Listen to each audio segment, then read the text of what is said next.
In 1906, Pablo Valencia dared the journey from Mexico to California in search of gold.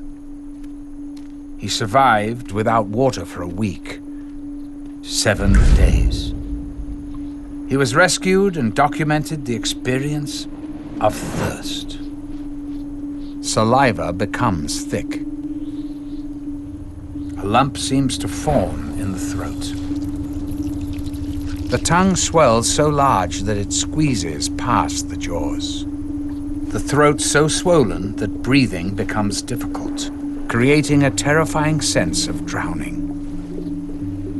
The face feels full due to the shrinking of the skin. Many people begin to hallucinate. The eyelids crack, and the eyeballs begin to weep tears of blood. When Pablo Valencia was found, his skin was like purplish gray leather, scratched but with no traces of blood. His lips had disappeared as if amputated. His nose withered to half its length.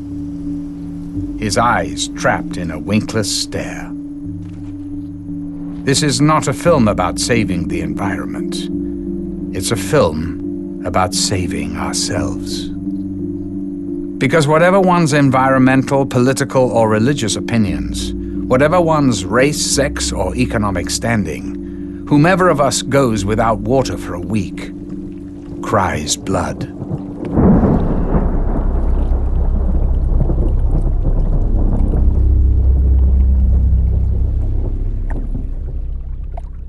There is always a lot of focus on, well, what's the environmental impact?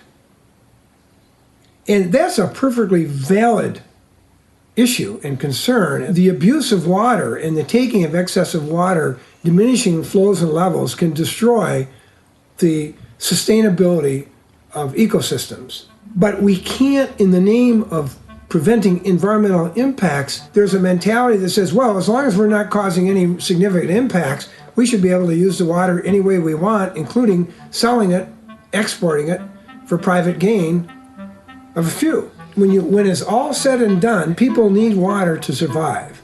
That's what the bottom line is. When we search the universe for life, we search for water. Because it is only from liquid water that all known forms of life exist.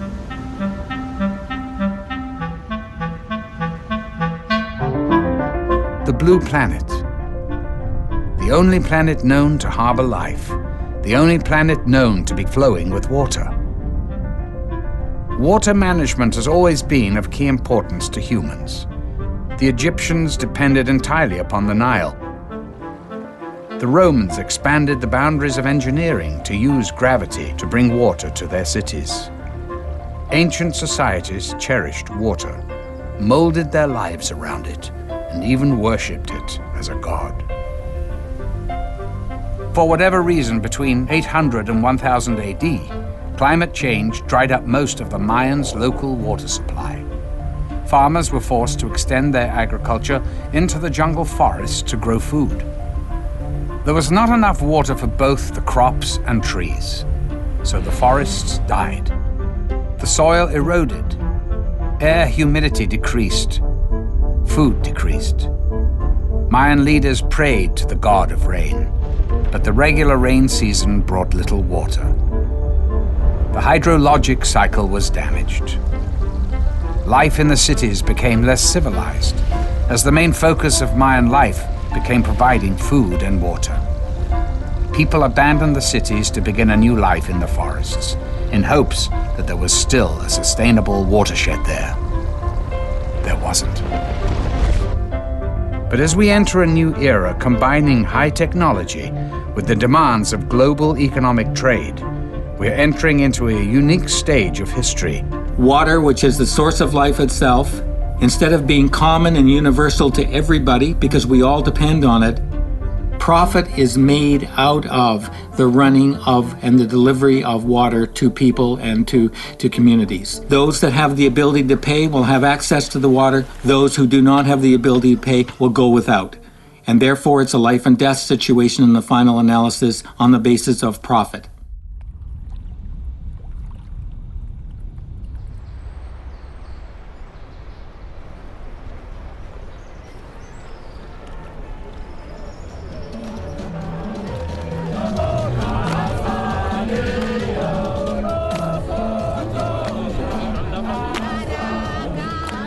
Thank you very much, and it's a great honor to be on the stage with you.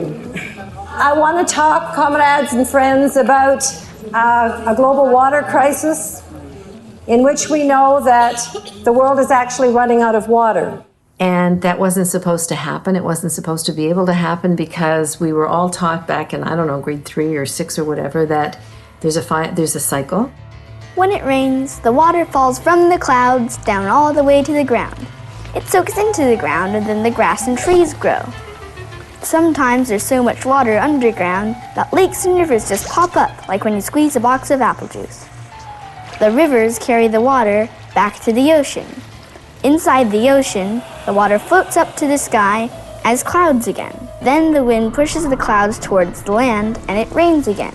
This all happens over and over, forever and ever.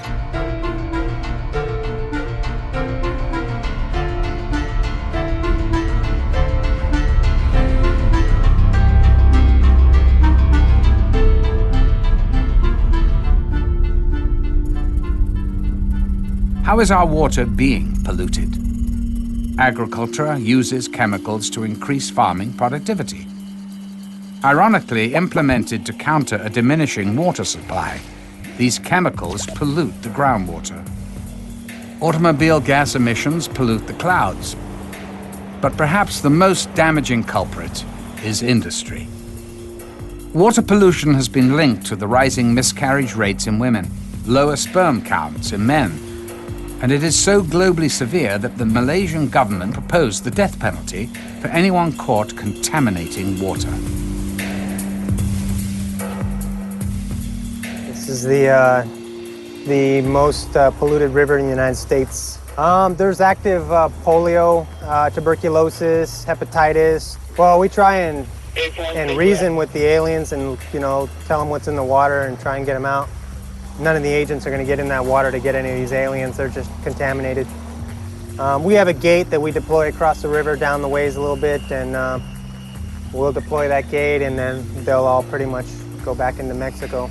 We already have a battery of shots that we take here at the local hospital. It's about 18 different shots for if any agent falls in that water to keep from contracting something.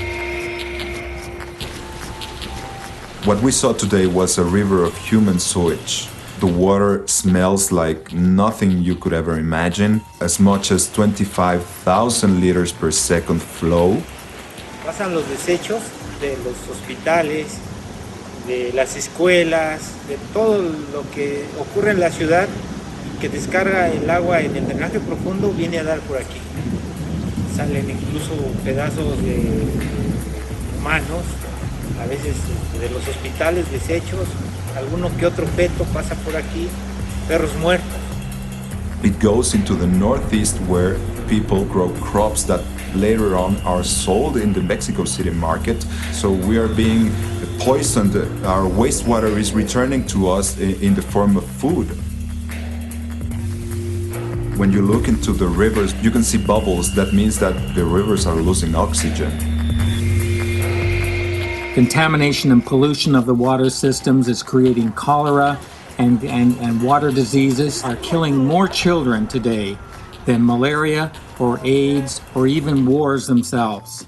The wetlands would normally have been a process whereby there would have been some cleansing of that taking place. It goes through the wetlands and it comes out more purified into the river systems, etc. But what happens when the wetlands are destroyed, where we poison a certain amount of water that can never really be fully recycled? What we now know is that we are polluting and depleting this finite stock of fresh water so fast that we're now mining the groundwater faster than it can be replenished. It rains. The water hits the ground and percolates into the soil, collecting underground into what are known as aquifers or groundwater. But how much of our finite supply of water is underground? We can only estimate, as there is no reliable method to accurately measure, which is why our growing dependency on groundwater is such an urgent concern. The fabled Atlantis in the Middle East had a real city attached to it. It was called Ubar. It disappeared and no one could figure out what happened. And then some archaeologists found it. And what they realized is it collapsed into the desert sand from groundwater pumping. Not only could it happen, it is happening today in Florida. Giant sinkholes have emerged, all of a sudden just big cavities in the ground opening up. The effects are not always evident, as with a sinkhole or lost city. Entire regions can slowly and evenly sink as a watershed is depleted. Perfect example is where Mexico City is now. There was once an oasis of water. When the Spanish came, they didn't want their new city to look like Venice. They wanted it to look like Madrid. And they used slave labor to cut down all the trees that would protect the water sources and to dredge the water systems. And what happened was that they just destroyed the water table. And of course, that was one thing when there were 10,000 people living there. It's another when there are, maybe 25 million. They've taken the rest of the water underneath the city. The city is literally sinking in on itself, and these great big churches are beginning to, go sideways. And Mexico is having to go further and further and further away from its local water sources, because there aren't any left, to find water. Human ingenuity has found out ways to get water from beneath the surface of the earth for thousands of years. What's changed, though, is the technology. We now pump approximately 30 billion gallons of groundwater every day.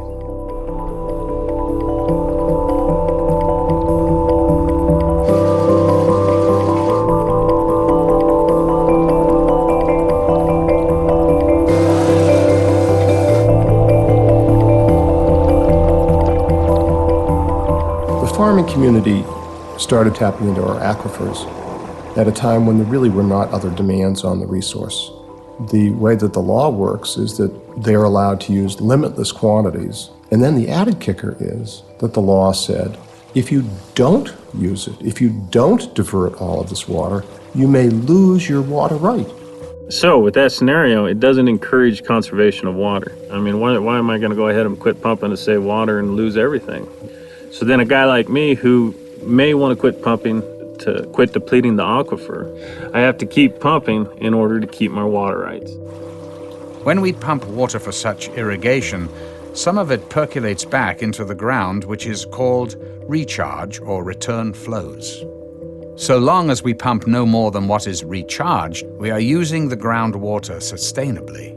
The problem is that we're pumping up to 15 times more water from the ground than is returning back into it, creating a global crisis. One thing that most people don't know is that the world is desertifying very quickly. We are becoming a desert in many places. Our soil is eroding, simply meaning that overgrazing, winds, and flooding damage the top layer of earth, essentially hardening it to the point that rainwater cannot easily soak into the ground. Our life source literally slips away from us, back into the ocean through sewers and rivers, draining the land of its moisture and life.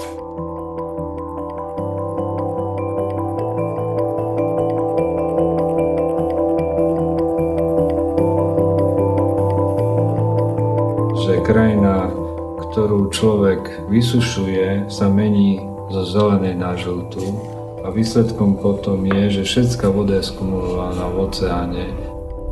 Extreme weather. A world of hurricanes and violent storms over the ocean, while the interior land receives less and less rain. or violent, harsh storms that simply erode the land more. Zemská kôra kontinentu odľahčuje a príspevok kumulácie tejto vody v oceánoch spôsobuje zaťaženie zemskej pôdy, kôry, čo môže spôsobiť pnutie v štruktúrách zemskej kôry a to spôsobuje zemetrasenie a potenciálne možné tsunami vlny, ktoré sme boli svedkami v roku 2004. Deforestation is a major contributor to soil erosion. Tree roots absorb water and thus hold the watershed in place. When they leave the land, so does the water. Because the forests that held the water have all been logged, there is no place where the water can be stored. The rain still comes and runs away as instant surface runoff. Just what I feared. He's formed a gang, and they're whooping it up for a flash flood. They're rushing down the canyon. They've made a wall of water 20 feet high. Look out! No longer satisfied with flash floods, the gang is planning bigger and wetter floods. Junior's getting dangerous. He's getting tougher and bolder every day. But groundwater pumping cannot alone be blamed for our desertification crisis. Cities are growing and expanding. For the first time in human history, more people living in cities than in the countryside. We have replaced permeable ground with hardscape, with roofs, with parking lots, with homes. If it rains and the water doesn't hit the ground but hits the sidewalk or street instead, it can't soak into the ground and make trees. It just slides down the street back to the ocean and makes more clouds. This means that the ground gets really dry and the grass and trees die. Clearly, there is much more unpaved than paved land in the world, but the effect is cumulative and should not be underestimated. Celosvetovo zhruba 750 miliard kubíkov vody. Tento proces sa odštartoval po druhej svetovej vojne. Dá sa povedať, že teraz sme v polčase rozpadu vodného cyklu a o 50 rokov bude vlastne definitívny kolaps s vodnými zdrojami na globálnej úrovni. There is another problem with increased urbanization, which is our continued insistence to build housing for growing populations that demand more water than local watersheds can provide. People in the housing development and they make money by turning houses, and they're very large companies.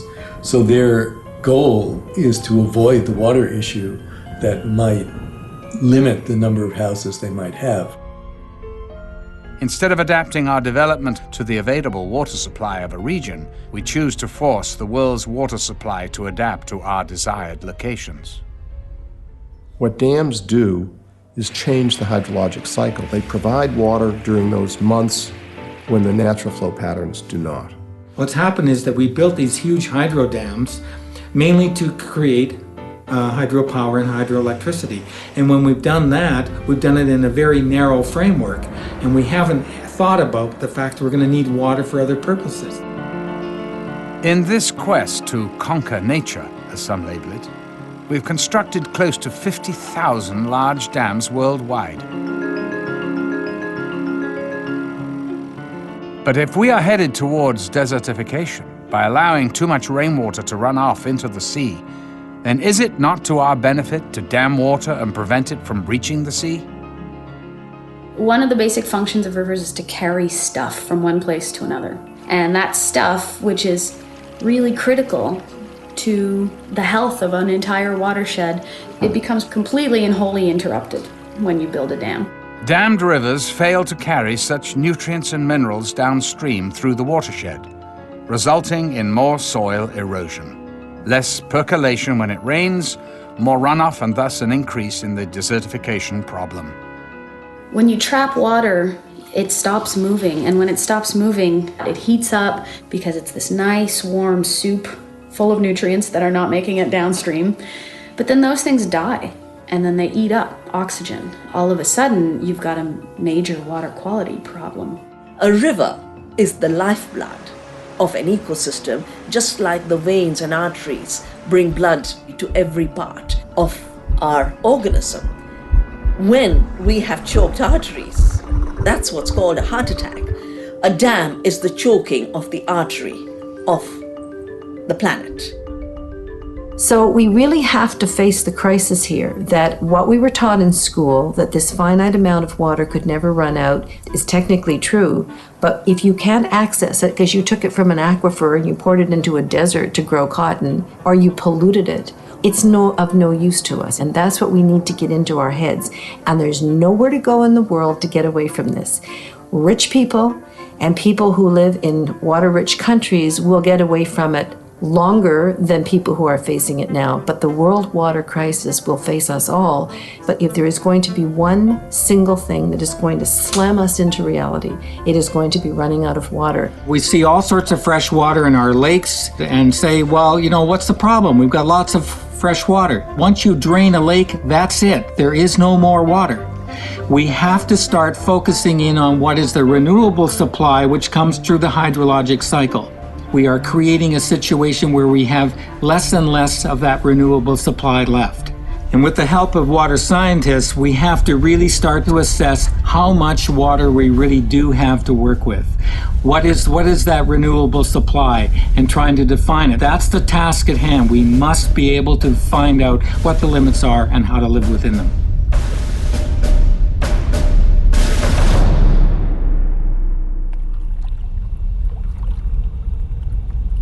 But instead of our governments coming together and saying, we have a limited amount of time to come together and find the solution, what they've done is they've handed power over to big water companies who want to create a kind of water cartel. Suez, Veolia, which used to be Vivendi, and RWE Thames. And these companies are all in the top 100 top corporations. I mean, the water division of Suez has 400,000 employees. I mean, try saying no to them if you're a little third world country, right? So that one day, every single drop of fresh water in the world will be privately owned and controlled. Up until the 1980s, really, if water was privatized, they were companies within a country. So France was mostly privatized, but the companies that then became the giants were just French companies delivering water locally. Water privatization in France, because of the multinationals that are so powerful there, and because of their long history there, is so ingrained that even the president of France wasn't able to stop it. François, à un certain moment de son mandat, a été rappelé à l'ordre, si je puis dire, par cette dictature économique, et il n'a pas pu nationaliser les entreprises de l'eau. C'est un système qui est très puissant, c'est une machine qui est sans état d'âme. And then in the 1980s, Margaret Thatcher came to power, and the Thatcher Revolution came into effect, and she privatized all the water in Great Britain. And that's when these big companies decided that they could start going global. At the same time, the UN was beginning to explore the language of water as an economic good and a commodity. And the very first time was at a very important conference in Dublin in 1992, which for the first time named water as a good. So you get the Thatcher-Reagan market economy ideology growing over here. You've got the companies all ready to go because they've been delivering inside nation states. And now you've got the UN saying, okay, we're ready to start thinking about water differently. It's not a right. So it all kind of converged together. Well, the World Bank is created after the Second World War to bring financial stability and development to the developing world. And it's supposed to be pooled money from the wealthier countries to help develop the global south. However, what's happened is that the World Bank has hooked up with the three big water private service companies in Europe. They basically started to work their way into the developing world. And the World Bank would say, in exchange for debt relief, now we want you to privatize water.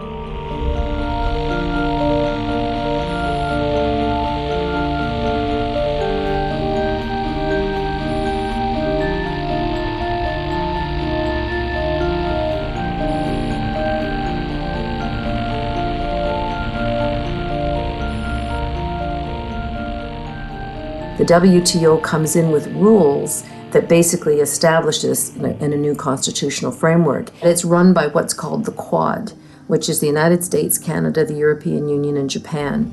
And the Quad makes all the decisions. It's their corporations that set the agenda. They decide when the meetings are going to be held. And they had thousands of military police with the full riot gear and so on. and the farmers had a huge march. And the head of South Korean Farmers Union is a man named Lee Kyung-hae, and he came from a devastated community where people were killing themselves. He climbed up on this police barricade. He took a knife and stabbed himself in the heart, rocked back and forth on top of this fence, and fell. He died a couple of hours later in the hospital. And this became an enormously important symbol. These trade rules are not some dry academic thing on a piece of paper. These are rules that affect people's lives, and these are rules that are killing people. This is the new colonialism. It doesn't come in ships.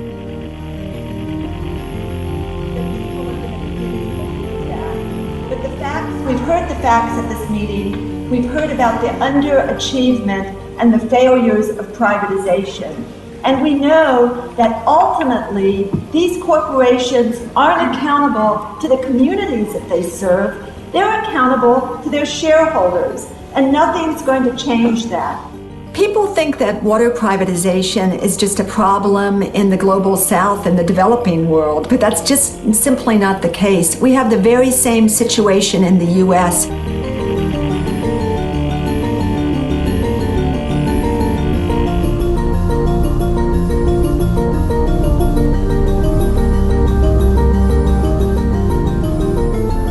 It's the very same story, whether it's in Atlanta, Georgia, or Buenos Aires, Argentina. It was a big push at the time. Privatization was the word. Everybody wanted to privatize something. And frankly, I'm not opposed to privatization. We privatize our recycling pickup, but this water was different. But we did sign a contract with United Water for 20 years for operation and maintenance of our water system. For these companies, when their name has been tarnished because of their malpractice and their mismanagement, it can be a big advantage to use another name. Suez often uses the name Ondeo, and very rarely the brand Suez is visible.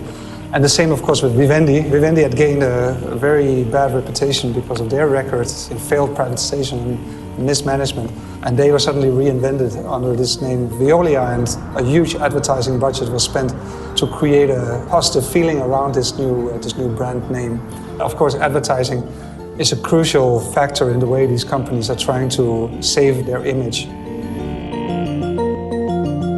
And almost immediately started having service problems, and citizens could not drink the water unless it had been boiled.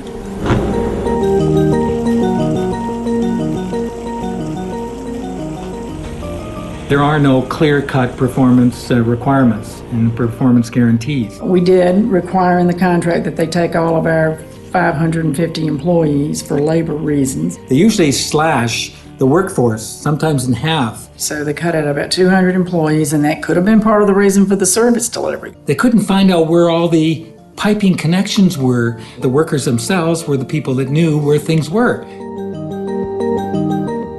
The mayor at the time was Bill Campbell, and Suez gave him a $6,900 campaign contribution, but he wasn't running for office. A trip to Paris where he and a female companion stayed in the best hotels and were wined and dined. Although two of the three water corporate giants are based in France, and French water has been privatized since the time of Napoleon, a small percentage of French regions have maintained their own water distribution through their city councils.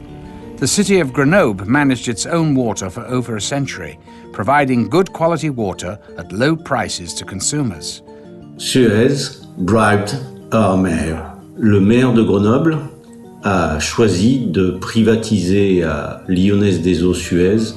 Tous les services publics sont bien moins chers que les services privatisés. There hasn't been one example in the world where there hasn't been a hike in the water rates. Il n'y avait aucune raison logique de privatiser ce service qui marchait très bien. Sa décision de privatisation était en échange d'avantages personnels, avait acheté le maire de Grenoble. I'm not a big fan of government controlling a lot of stuff. I've been in government. I've worked in the federal government, I worked in state government, I worked in local government, and I see an extraordinary amount of corruption.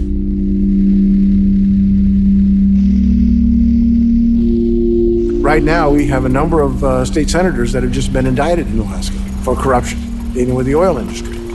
But what was the amount of corruption? A few $1,000s. It's not the money, it's the power. Not many people know that prior to being president, Vicente Fox was the general manager for Coca-Cola in Latin America. So Coca-Cola received some of the largest water concessions in Mexico during the Fox administration. And this is something that really needs to be opened up for serious debate. People do not realize the extent to which there is a direct giveaway on the part of governments of water resources and services to industries locating in their jurisdiction. Well, I want to be very clear about the situation in Mexico that President Vicente Fox has given us no special favors on water issues or anything else along that line. The largest water concession given by the government in the whole country was to a Coca-Cola bottling plant. It takes as much water as it wants. You could say that Coca-Cola ruled Mexico. If you really look at the controversy of whether water should be owned privately or water should be owned publicly, I see abuses on both sides. When water is only owned by the government, you have an opportunity for abuse. When water is jointly owned by someone who is a capital interest, a private interest, a profit interest, and government, you have a partnership that tends to balance those things out. The new face of colonialism comes in the form of Coca-Cola. You walk anywhere in Africa and it's Coca-Cola water. You cannot get anything but, you cannot drink the water out of the tap. You can't even find purifiers. You are an absolute slave to this company. Dasani is not meant to be a substitute for municipal supply, so we are absolutely in support of robust, comprehensible, and equitable water and sanitation systems. In this country, you have to pay more for this water than you pay for the same amount of Coca-Cola. So that's something. Dasani is in plastic bottles, and Coca-Cola are in glass bottles. Now, when you look at the price difference, what you're looking at is that the cost of producing those bottles is much higher. We have looked at, in the past, of bottling Dasani in the glass, but the plastic package is becoming very popular now, and what we're looking at is what the customers want. As you look at new ways to develop business, you look at also what the customer wants and needs are. The situation with the cost of Dasani is more about the packaging, and also plastic bottles are taxed at a higher rate than glass bottles.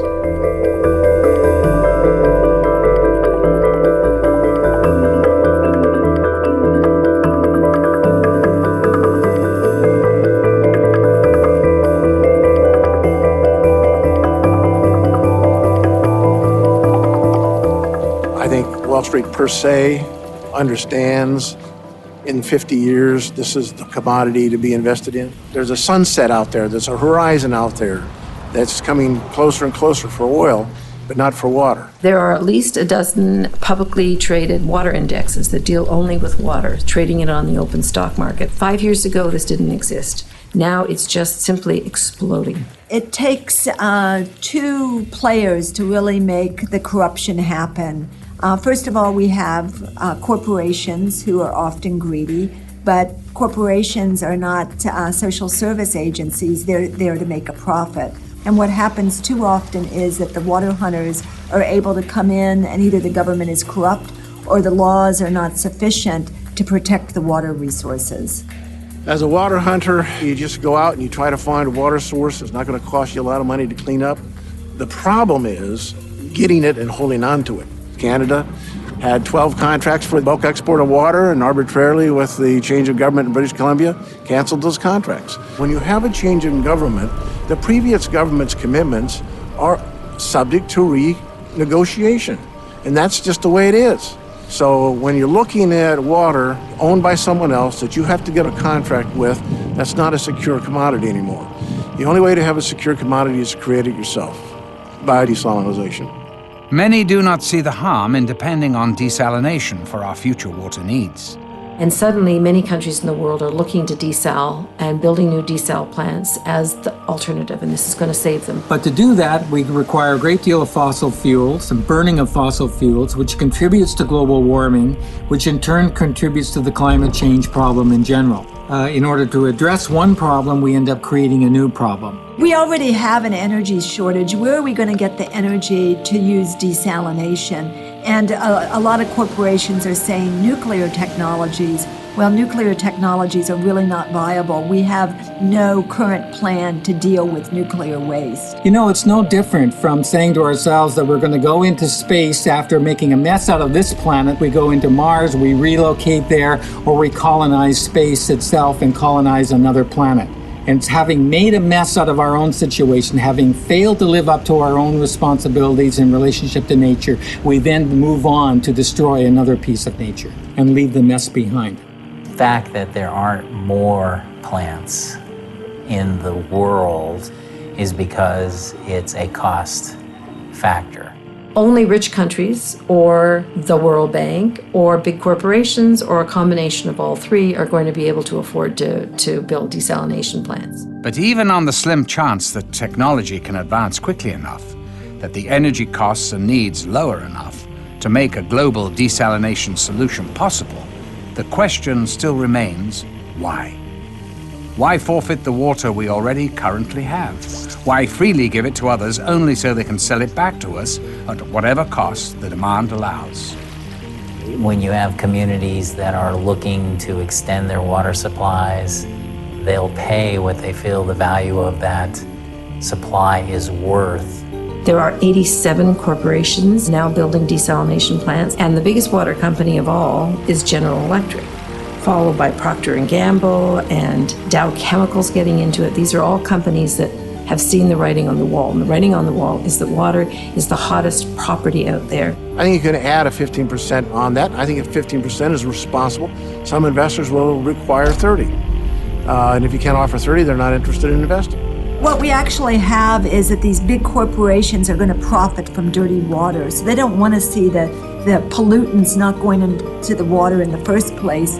They want to have a model where they can step in and provide very expensive technologies to clean up pollution after it occurs. I wondered when I looked at the UN Millennium Goals why they didn't include goals around pollution and cracking down on the fact that if you can't use the rivers and lakes in your area, then you're forced to mine groundwater. Well, it's as clear as a bell to me now. It's because they're raking in the money. Who's going to own that water? When General Electric has it to clean, does it pass through them but still belong to the public? I don't think so. So it becomes a product that is a result of your process, and then you own it. Who ends up owning these desal plants?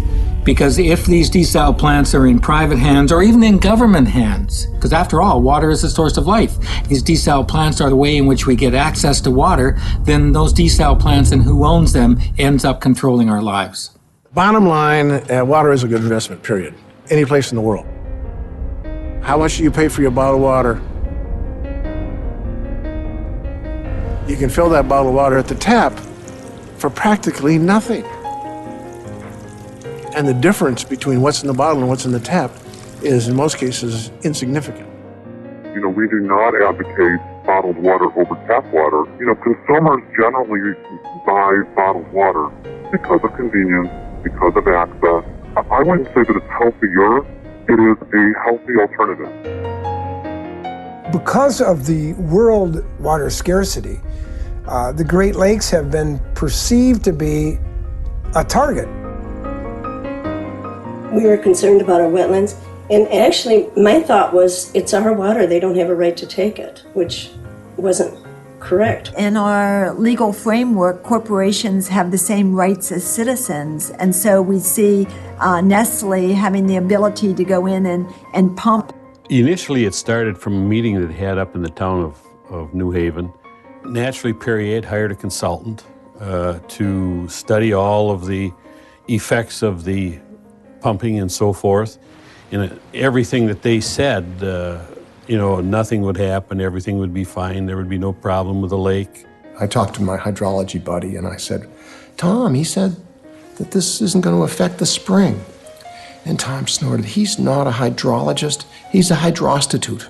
And we were told up there that night by their council that we didn't have a chance in stopping them. But then we started having meetings and inviting people, and that we were just awed by the numbers of people that would come. Older people from the area, farmers, retired people. It went statewide then. And finally, the incumbent governor, who had opened them with welcome arms, made a comment to Perrier that, hey, look, the people don't want you. Why don't you move out?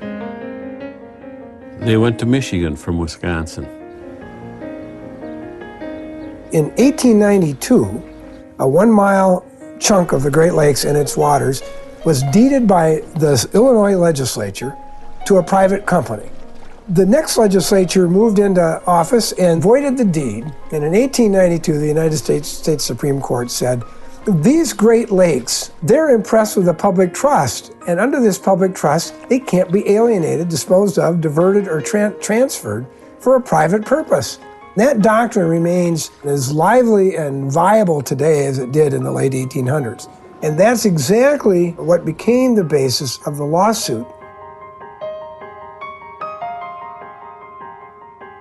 MCWC was still waiting to hear the opinion when the letters from Nestle were sent to members of MCWC, young people that had expressed their opinion in the press. And Nestle then, they were going to do a slap suit against them. Where corporations actually step in and sue citizen activists. Usually they're suing them on something that's absolutely ridiculous, and often they'll lose, but the citizen still has to spend a lot of money on lawyers' fees, has a lot of worry. This acts as a deterrent to activism, and it is absolutely outrageous that corporations are being allowed to do this. And I was upset about that, but then... As far as trying to intimidate, they put heat on MCWC as an organization, and it really laid the heat in on my mom. You know, I didn't care what Nestle did to me.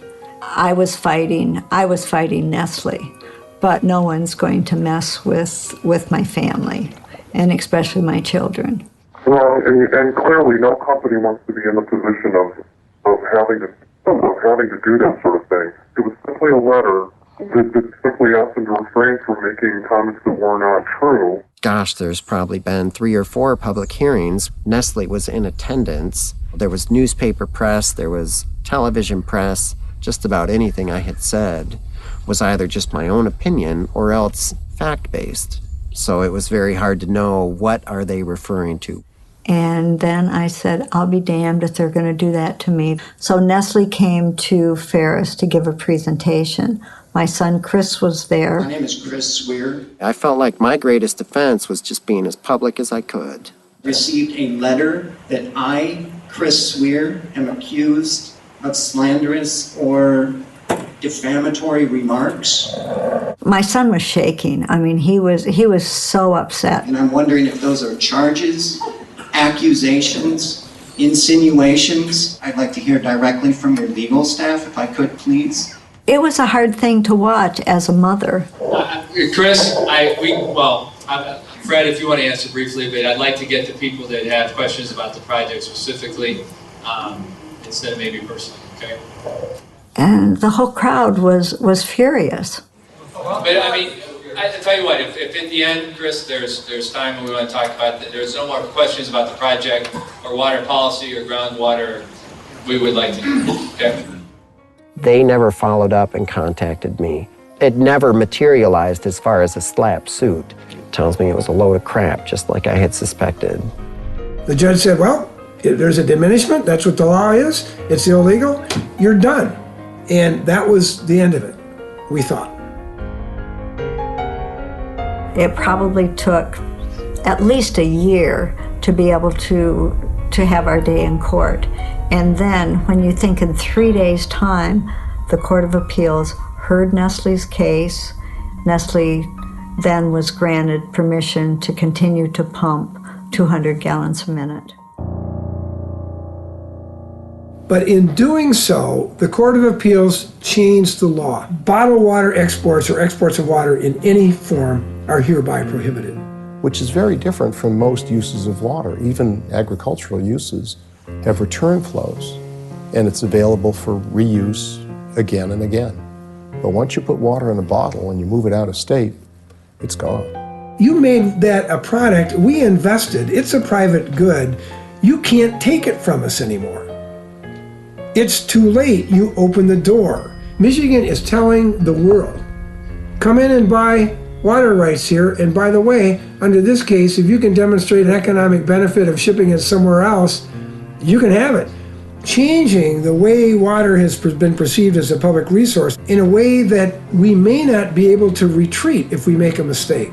And that's the problem. When you take water out of its natural water basin and then ship it or move it, we know something about the ecological fallout from that. We don't know the full picture. What happened to the Aral Sea? The Aral Sea was a lake, in fact, that was so huge that they called it a sea. And the countries around of the old Soviet Union decided to grow cotton in the desert and started siphoning off this water. And it's almost completely gone now.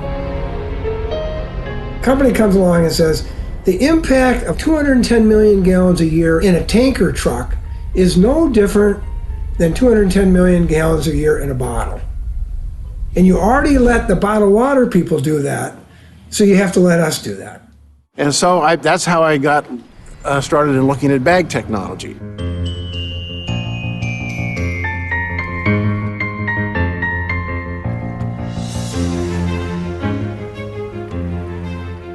If we massively ship water out of an area, the ecosystem is disrupted, the natural habitat damaged, biodiversity reduced, and aquifers dried. The water-rich area we chose to export from will itself desertify. The thirsty populations in the water-poor deserts we ship water to will simply consume the water and send it back to the sea via its sewers, thus still remaining a desert. Where one desert region existed before, two deserts now exist. Water is a supply and demand commodity. The people that demand it don't have the supply. The supply is often in other parts of the world. The question is how to get it from source to market. This sets up a kind of contest, and that is between city people and rural people. Companies are out there constantly looking at what land the farmers own. Going from farm to farm, just, hello ma'am, hello sir. Now what are you doing farming all day? It must be a lot of work. I bet you get up real early, and why don't you just let us rent or buy your water? And we have had Texas Water come in and volunteer to build a pipeline. What I'm afraid of happening is the water will not be sold here. Into that pipeline will go out of the basin into areas such as Santa Fe or Albuquerque. So this is a new development that's taking place as more and more of us move into big cities and don't want to think about where water comes from. Increasingly, it's coming from the places that grow your food. This is really, really, really short-sighted. You're using water from an ecosystem in Northern California, transporting it through long pipes and canals to Southern California to grow alfalfa. The alfalfa is then shipped to places like Japan, where it is fed to the high-end Kona beef, and then much of that beef is shipped back to the U.S.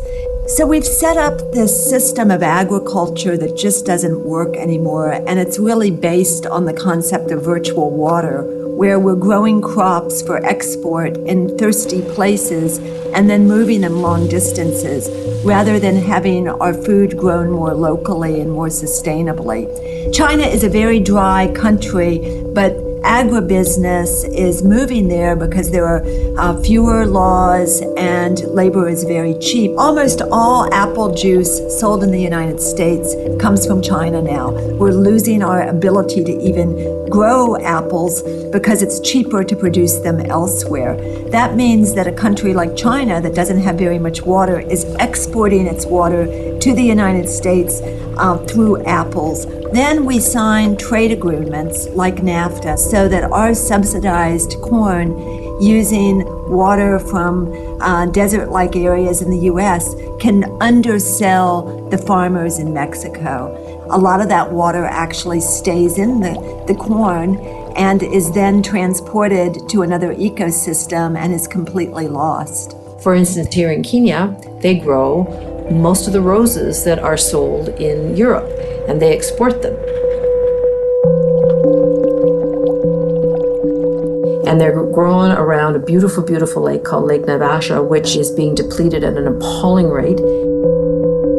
All done by foreign corporations, huge, great big flower plantations. If they keep doing this, within 5 years it will be a putrid puddle.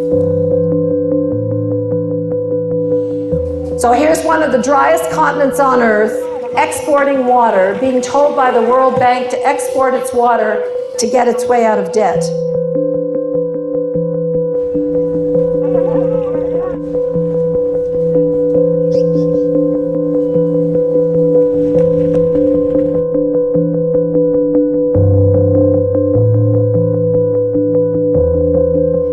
I call this theft. I also think it's a form of murder. Joan Thorpe Root, the Academy Award-nominated British wildlife filmmaker and African conservationist, lived in Kenya and made great efforts to save Lake Naivasha from being destroyed. Her assassins broke the nearest window to her bed, where she was sleeping. Joan awoke, desperately held her blanket out as a shield and charged the three men. The men fired their AK-47 assault rifles from outside the window, riddling the room with bullets through the lace curtains. 2 bullets struck Joan in the leg. 1 hit her in the hip. Joan crawled towards her bathroom, trying to stop the bleeding with her blanket, but died of massive blood loss. You don't know when the water would flow. It flows once a week, and you don't know the date, the time, so you are forced to open up the tap. When they open their taps, it's air, and when the air blows through the taps, the meters are running, and they are charged for doing this. There's a pipe coming up, and between the pipe and the tap, there's a water meter, and you have to pay for an electronic key to get charged up. And you can look at it and you can see the water meter counting every single drop. And as one friend of mine said, I can afford about 2 flushes a month from this thing. That's how expensive it is. You know, they just throw their hands up in despair and they go back to that river that has cholera warning signs on it. If people don't have money to buy water, they go to polluted streams, they get sick.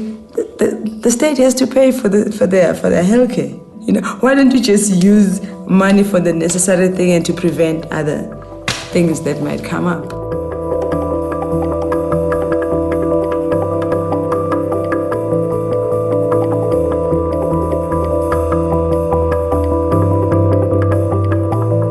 If in the house I'm the only one employed and I buy water, I'm going to limit or ration the people who are living in that house. That's why then you get domestic violence. Because now I want to do my laundry, but because my sister is the only one employed, she determines when I do my laundry. You know, parents will take the tokens that they use into making sure that the water can run, you know, wherever they go, maybe to work and all that. And then during the day, kids don't have water. And this other woman who lived in a shack with 2 kids took the token and went with it to work. And the shack caught fire. And there was no water to stop the fire. And even the neighbors are saying, we don't have money to stop hair fire, you know? These projects are taking away our humaneness.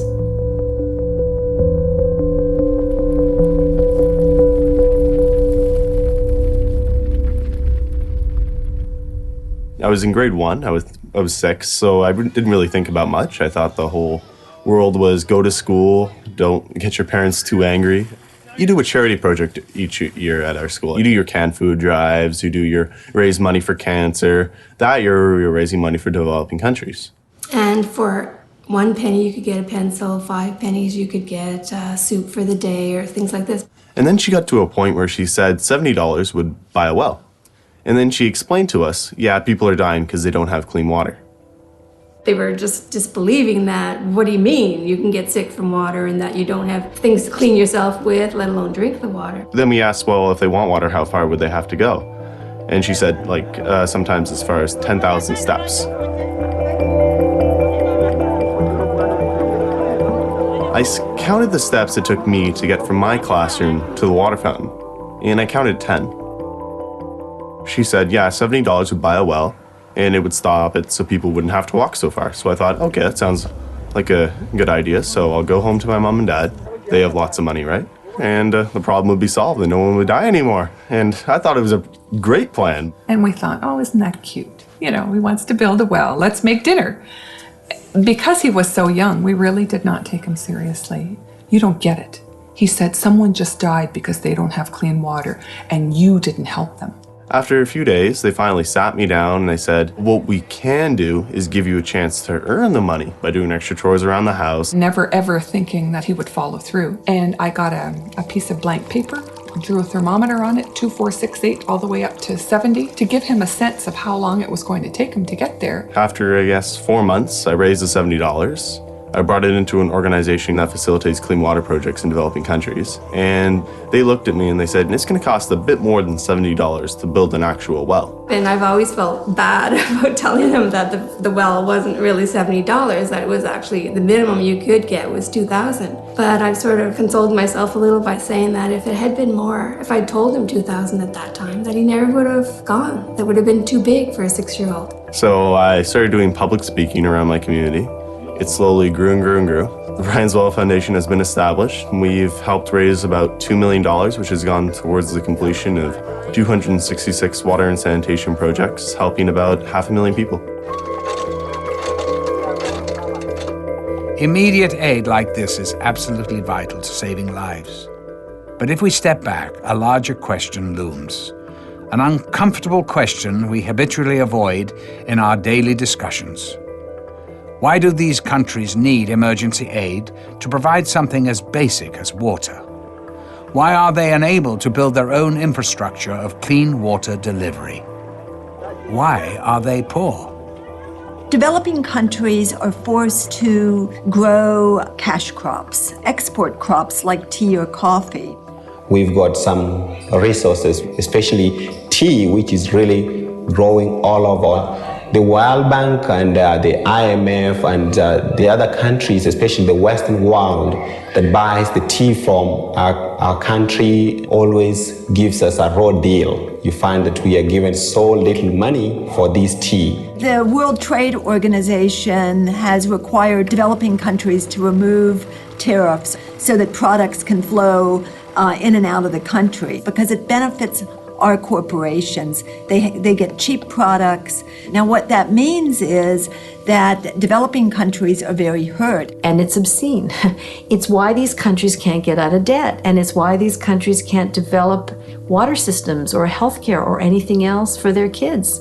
And there's a famous Senate hearing where a very senior World Bank official told the US Senate, don't worry, we're not giving money away, particularly for every dollar the United States invests in the developing world through the World Bank.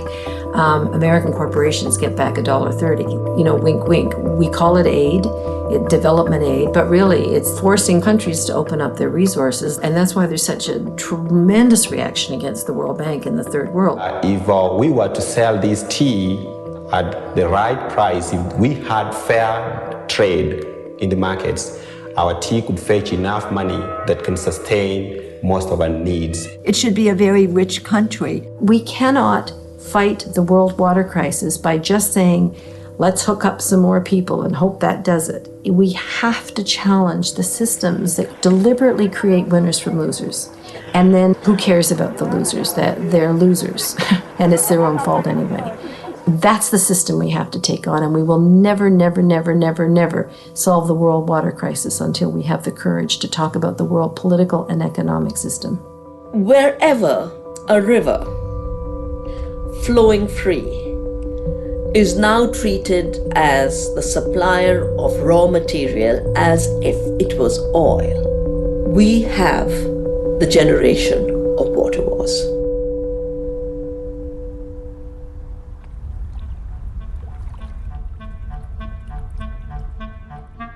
The Chinese, the symbol for water, not only means water, it means control, which I think is quite profound in the sense that controlling water is everything. And the word rivals, for instance, comes from Latin meaning river. The rivals were people standing on either side of the river throwing things at each other. And you're just going to see more of that as the technology develops to be able to suck water out of the atmosphere. Now you're going to find water from the atmosphere in clouds being stolen. New techniques for controlling the weather are being tried. When conditions are right, rain is made to fall by seeding clouds with dry ice or silver iodine. It's happening in China and some other places where a particular village pays for a plane to go up. They make it rain before the cloud gets to the next village. So there's real anger and real political tension.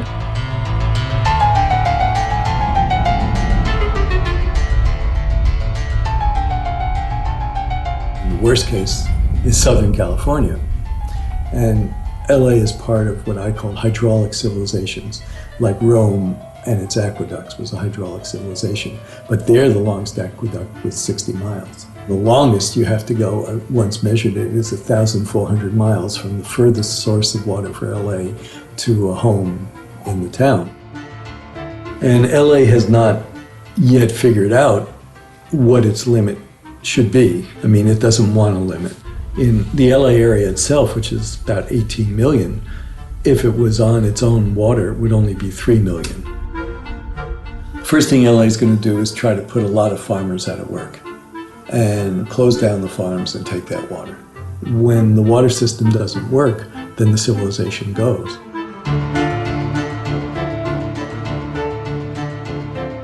The most famous conflict occurred in the Owens Valley, and Mulholland was the head of the water department there and noticed that it was pretty much a downhill run to LA in the 1920s.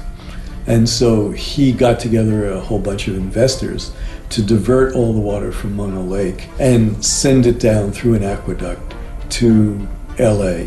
It put the farmers out of business, and there was a big violent rebellion. In two different instances tried to blow up the aqueduct. They partially succeeded once, and then they were arrested, and then they sent in kind of goon squads to get rid of the farmers, and then they paid them off. The last great water war in the United States was 1934, when Arizona sent in the National Guard because California, again, was building a dam across the Colorado to divert the water to California without giving Arizona any. And the ferry captain that took people across the Colorado put a cannon on the front of her ferry, and they went up and threatened the dam. But it led to the Secretary of the Interior to stop the dam. One of the most bloody water wars is still being fought over the river Kaveri, that farmers of Karnataka and farmers of Tamil Nadu both required more water out of that river. A bandit of Tamil origin, Veerappan, kidnapped a Karnataka actor with the demand that large amounts of water be released to Tamil Nadu. It was really as a chess game in the water wars. I was doing a major study on conflicts over resources for the United Nations University. This fat file of mine on river water conflicts suddenly had no more coverage because the entire issue was now being presented as an issue of religion, not water demands and water conflicts. So many water wars are presented as religious conflicts, when in reality they are fundamental conflicts over resources. Well, I want to tell you about one country tonight, and that's the country of Bolivia, South America's poorest country. Several years ago, the World Bank refused to guarantee a $25 million loan to finance the investment program of the local water co-op and forced Bolivia to sell its water systems to a subsidiary of Bechtel.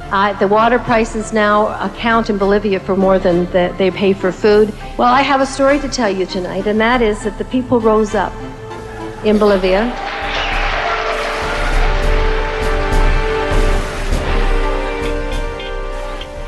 Obrero industrial y cuando en Bolivia se privatizó el agua, la gente, nosotros no podíamos concebir que un empresario privado, un inversionista transnacional, podía apropiarse del agua.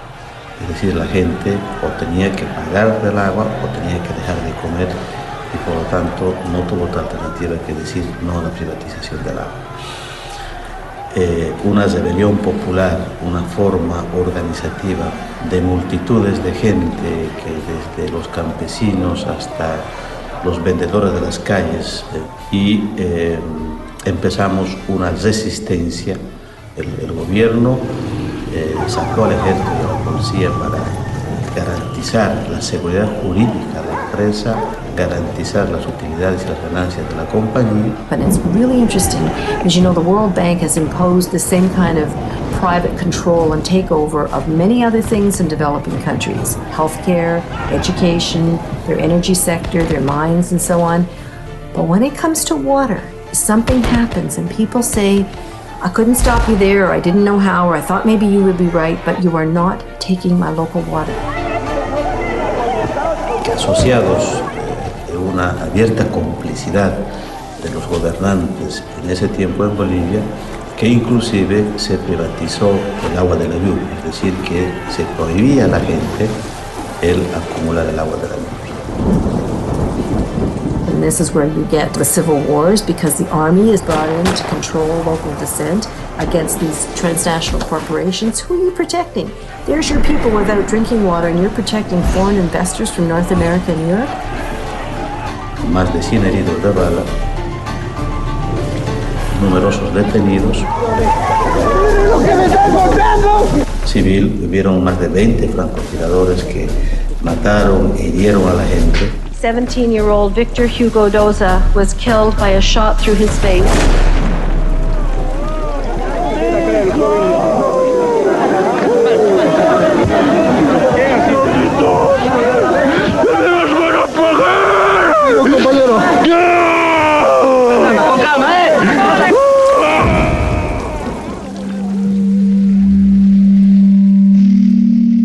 We're going to see a whole new geopolitical picture emerging here where the world map will be rewritten and redesigned. They've already mapped out what are going to be the most intense areas of potential conflict in the next 10, 15, and 20 years.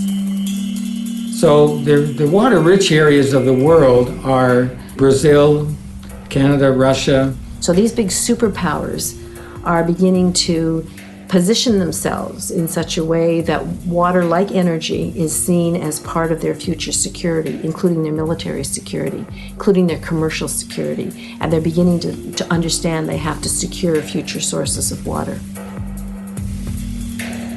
The U.S. is doing military training around the Great Lakes, and 80 mayors of towns and cities around the lakes have asked the U.S. government to suspend this, but they're not going to.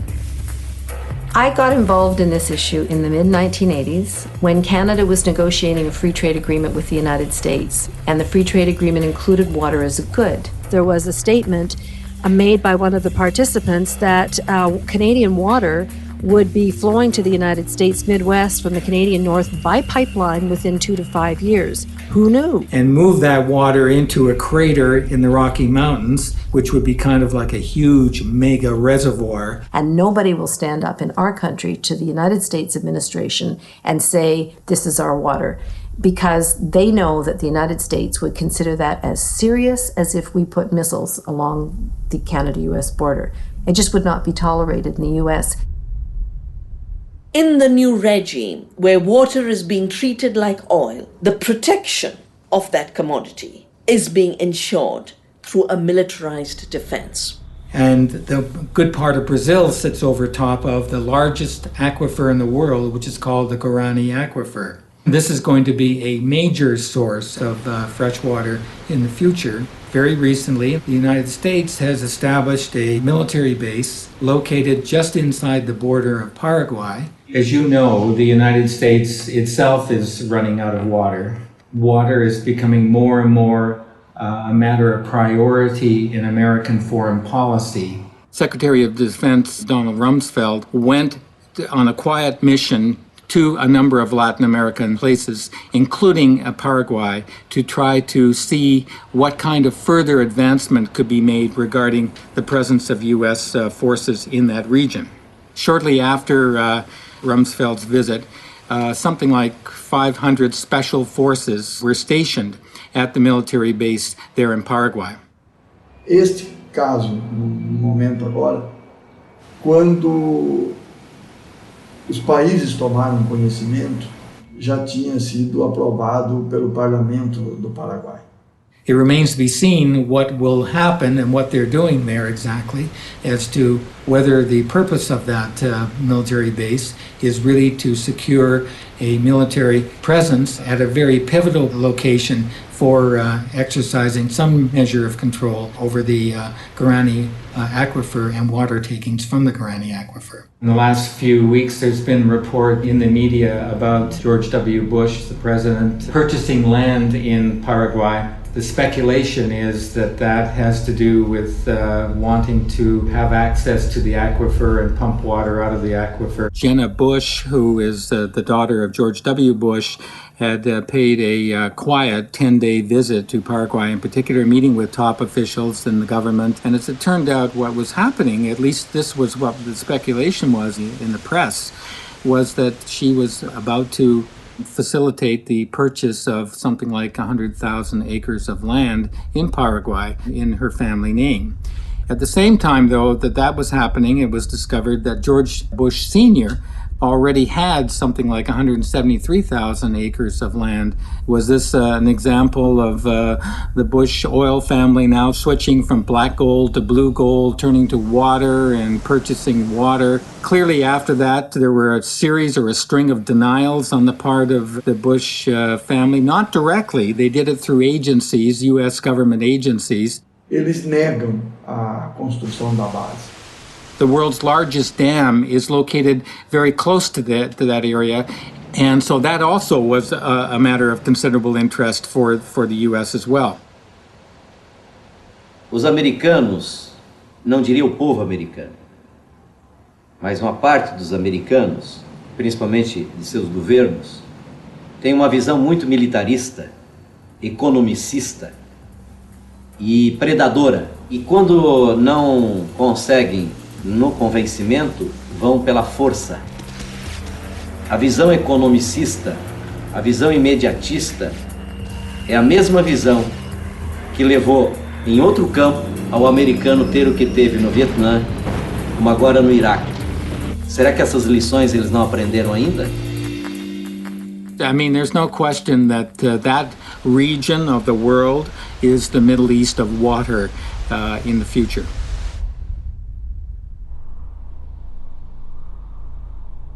And just 2 days ago, the Bolivian government gave in and kicked Bechtel out of the country.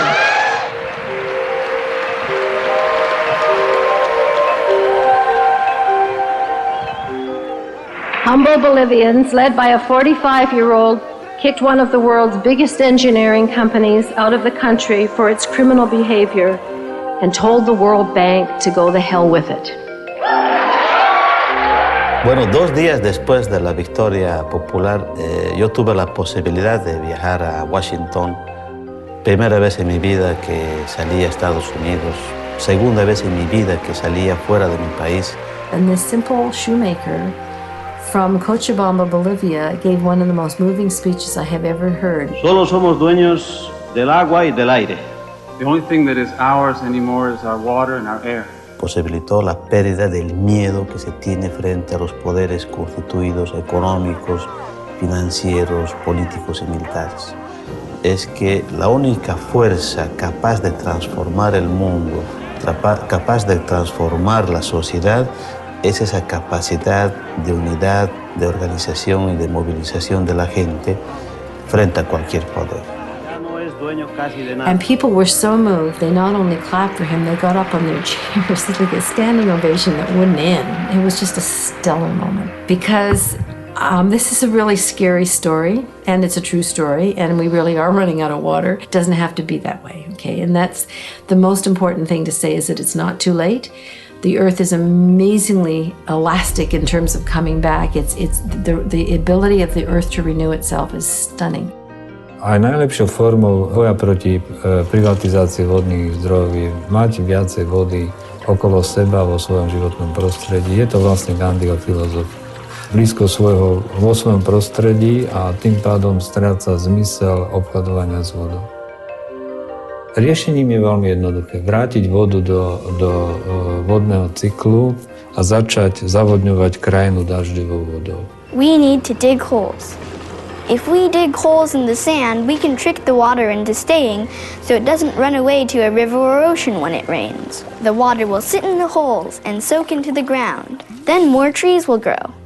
We prepare very simple, very cheap solution, and we invite youngsters and volunteers every year about summer camp, 2 weeks. About 40 to 100 people make manually, for example, small wooden dams on small streams, on water holdings, and to accumulate water. There's a huge difference between these water catchments and dams, because dams, what happens is that a large amount of water, land area gets flooded. We create these huge reservoirs, then the water becomes stagnant in them, and the mercury, it starts to spread throughout the water system itself, and it creates a whole different set of problems. In these water catchments, what happens is that the water is trapped so that it goes right into the ground itself, and therefore starts to replenish the groundwater systems. A môžeme vlastne mať zo žltej krajiny zelenú.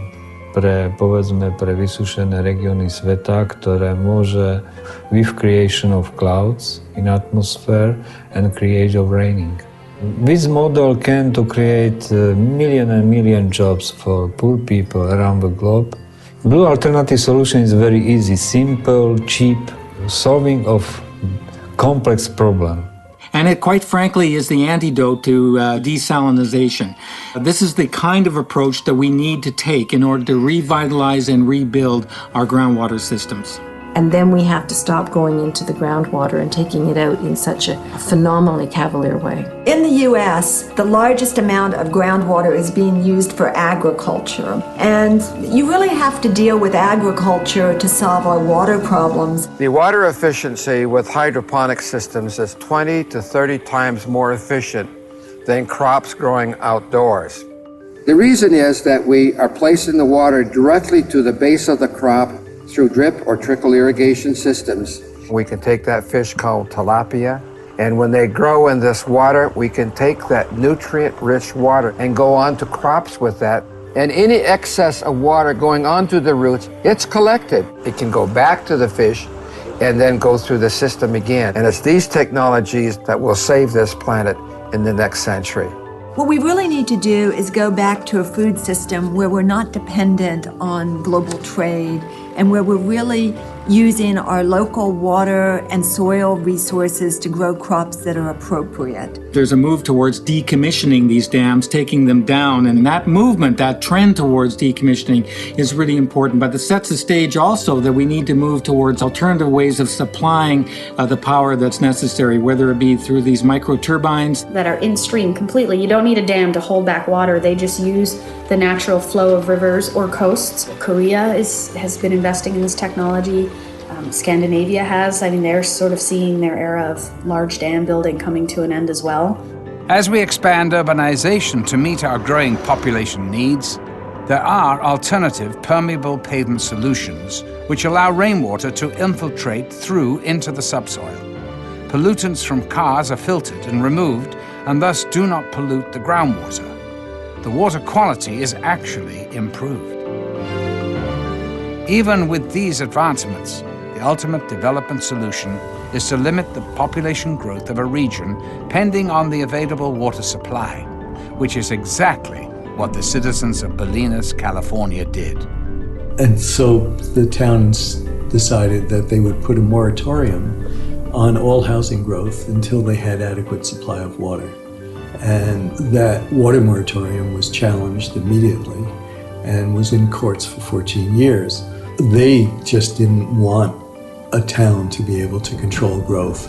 They considered it interference with commerce. But ultimately we won, and yeah, it's working. What we can learn from the Bolinas example is the whole challenge to learn to live within the limits of our watersheds. And in this village where we really have shortage of water, we use some water that is being poured on your hands as you wash your hands sparingly.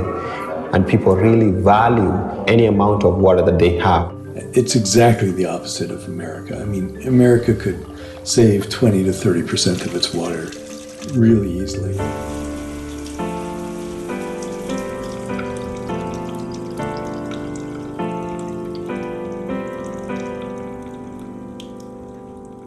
If we adopted the toilet style of Israel, for instance, which has 2 buttons, one for urine and one for feces, the one for urine is less than a quart.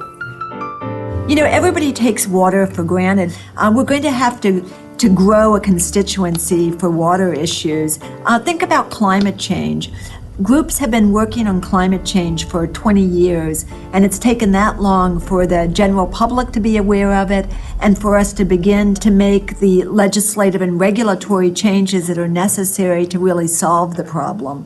We need to do that for water. To call for a United Nations Convention that explicitly states that water is a human right and a public trust that must not be denied to anyone on the basis of inability to pay.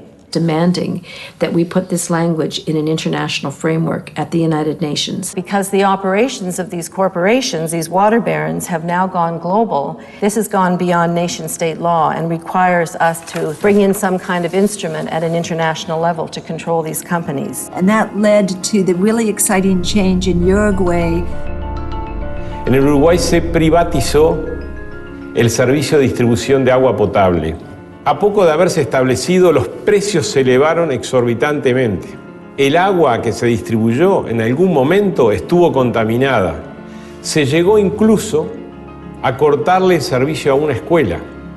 Los uruguayos, con una larga tradición democrática, promovieron la reforma de la Constitución, where citizens were able to pass a constitutional amendment that actually established the right to water and forbids privatization. That's the model that we've been using when we talk to groups around the world and the model that we're promoting. So we're looking for a small group of nations to begin a process within the process in the United Nations. There are some powerful countries opposing the right to water, most prominently the United States. To my eternal shame, my own country, Canada. It has a lot of water resources, and they're concerned about having to send water to the United States. China, Egypt, Australia, and possibly India. They don't want to have to be responsible for providing their citizens water. This is life and death what we're talking about, and I feel very, very strongly that we have to put ourselves out there on the line, and sometimes it can be dangerous, but we have people power on our side. To the disapproval of the citizens of the small town of Freiburg, Maine, the water bottling company Poland Springs set up a plant. To appease the population, Poland Springs gave away a case of bottled water to the first 50 townspeople to visit their office. Led by 89-year-old Republican store owner Howard Dearborn, they poured the bottled water into Lovewell's Pond, back where it came from. This week at the World Social Forum is being launched an historic organization, the African Water Network. A world that is going to say no to commodification of our common goods like water. To mobilize and protect Africa's precious water sources from abuse and from corporate theft. Now we have a defiance campaign that says, okay, you can install your meter. After you turn your back, we take it out, we connect the pipes, and then we throw your meter away. The court case has cost over $1 million.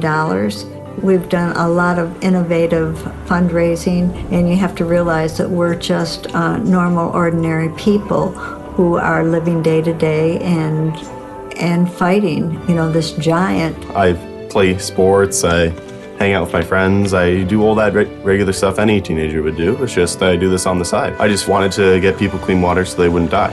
I guess being that young sort of helped a lot because I think I was too young to be nervous. You just see smiles light up on people's faces because they have clean water to drink. A smile doesn't light up on my face because I can have a shower in the morning. None of these people, I don't know if there was an activist in the group. When you come from the grassroots, I think legislators look at it totally differently than they do if you are an activist. And I think that's what we had, is they couldn't go back on us and say, you guys are always out there raising a ruckus. Probably the end result isn't going to affect any of us because we're going to be gone. But we're fighting for the people that are going to use it in the future, our kids and their kids. If we don't do something to save it, what are they going to have? Bottom line is, those people are there. And I'm talking Republicans, Democrats, and everything else in between and beyond. They're there because if money is more important than water, where are we? Our previous mayor was indicted and tried and is currently serving time.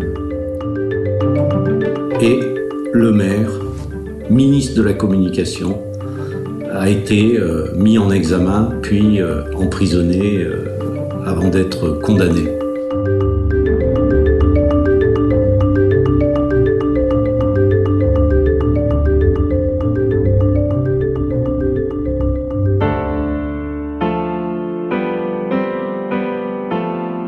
We've made some serious enemies. I've made some serious enemies for myself. But as my mother would say, serious people have serious enemies. Because it's not going to necessarily happen through governments alone. It's not going to happen through industry and by corporations. We, the people, must become the water guardians of the 21st century. What water is in my backyard? What's the name of the watershed I live in? We should all know that. Just the way we know our town and our state.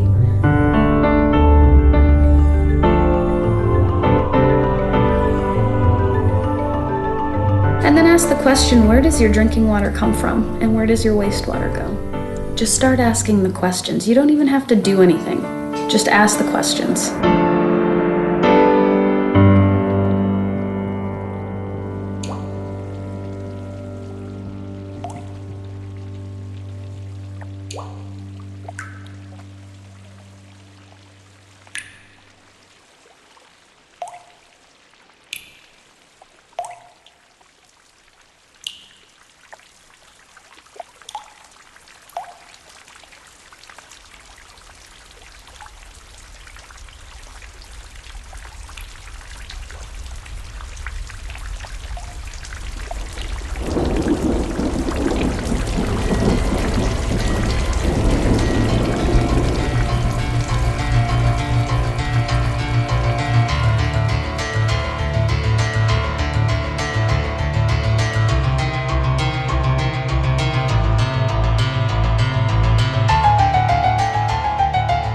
What I think is really weird is, even though my brother is 6, turning 7, and I'm 8, turning 9, I still can't do the monkey bars and my brother can.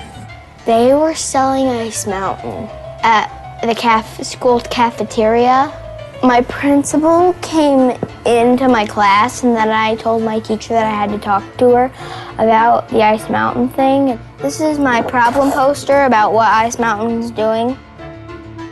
They're draining the lakes. When they drain the lakes, they're also draining the springs and the wells. And this is just like one of my little glow-in-the-dark things. Before Ice Mountain, after Ice Mountain, mud flat. And then over here, the solution. Send letters to the decision makers, boycott Ice Mountain. I showed these posters to the school board, my class, and student council in Michigan, despite lawsuit in court. Well, Mrs. Hart, she said that there was going to be no more Ice Mountain in the entire school district. A bunch of articles just because of one little thing I did. And also, most importantly, let your voice be heard. Like, the one time when I was at a meat store, I saw that they sold Ice Mountain, and then I talked to the store manager, and then he said, okay.